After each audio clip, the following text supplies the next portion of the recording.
I joined in 2018 after I'd finished a Masters in Printmaking at the Glasgow School of Art. I only really use screen printing, and the reason for that is for the flatness of colour that can be achieved.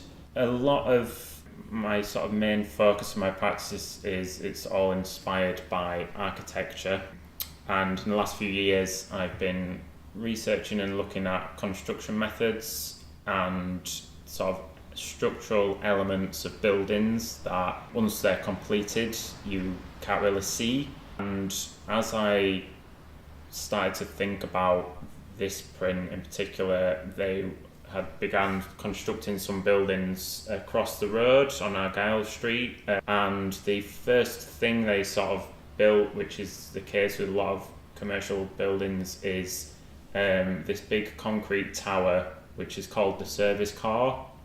It holds elevator shafts, most of the piping, pipework, and all the service elements of a building.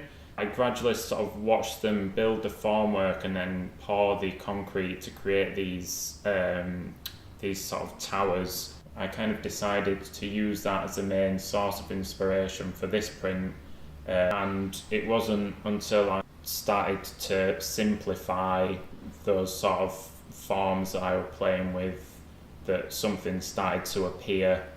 I finally sort of came to a point where it felt finished and balanced.